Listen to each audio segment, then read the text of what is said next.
Hungry Pony, this is Springheart the Llama, and you're watching MLP Rewind, the show where I talk about things you might not know about the MLP franchise. Whether or not you've gotten into the series recently or are a longtime fan, you may have come across the term generations. But what does that actually mean? What does a generation refer to? As we all know, Hasbro is a toy company first and foremost, which is why we get things like Crystal Eyesore Castle, now in sparkling purple.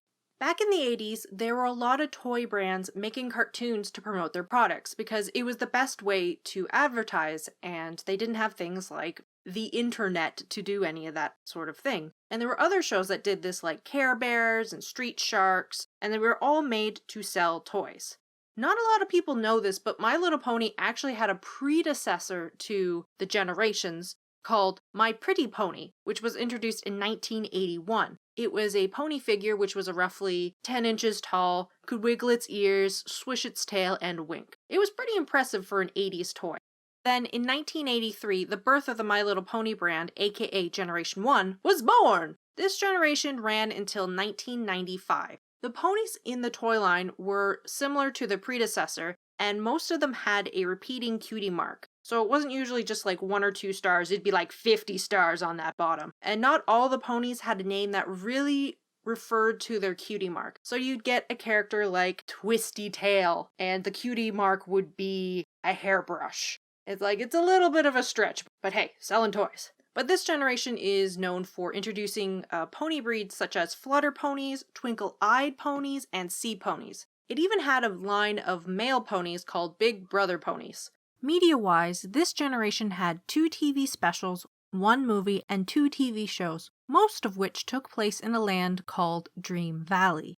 A land full of witches, princes, human-sized bee people, and evil centaurs who would threaten to behead your baby dragon friend should you fail him. Yeah, 80s cartoons were pretty dark. The only one that differed was the second TV series, Ponytales, which took place in Ponyland and followed young ponies going about their lives. Yeah, I'm not going to touch this one. Generation 2 ran from 1997 to 2003 and is the only generation that did not have a cartoon tie-in. So if you've been trying to find that, there is none. The only media tie-in was a computer game for Windows 95 called My Little Pony Friendship Gardens, which was basically a pet simulator, which wasn't surprising at the time because Tamagotchis were a big thing back then. The ponies in the toy line this time had a huge change in appearance. They were taller, slimmer, and looked an awful lot like this generation's alicorn body shape. The cutie marks this time had a little less repeating patterns and were more focused and refined to the name of the pony, but again, there were still some that were a bit of a stretch. Generation 3 spanned from 2003 to 2009. The ponies in the toy line were almost a combination of the previous 2 generations, shape-wise, and were targeted to a younger audience than the previous 2 generations. As for animated media, this generation focused on direct-to-video movies, which all took place in a town called, wait for it, Ponyville, which had a, wait for it again, castle. But in its defense, it blended in with its surroundings, unlike our generation's castle. Accompanying these direct-to-video releases were 4 video games and a stage show with some of the scariest costumes I've seen of ponies yet. Generation 3 also introduced Breezies, which should not be confused with flutter ponies. They both have butterfly-like wings. One's big, one's little. They're different. And then we had Generation 3.5. Yes, there was a 0.5, which only spanned a year from 2009 to 2010, and I'm not surprised, but I think if they hadn't attempted to simplify the shape to more rounded and chibi-like, we may have never gotten the look of Generation 4. This half-step generation had a few direct-to-video movies and a couple webisodes, but you're not really missing out if you don't go and watch it. There's nothing really noteworthy, there's no new races or anything like that, it's just there.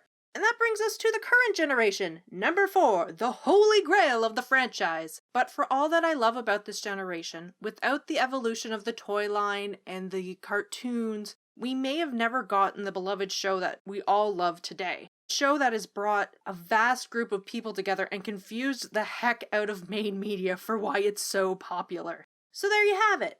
a brief overview of what each generation was. Now you can go off and brag to your friends and be crowned the nerdiest of nerds upon your brony community. So now I've got a question for you. What generation were you introduced to My Little Pony? When did you get into it? This is Springheart the Llama, signing off and reminding you all, it's okay to be a drama llama every once in a while.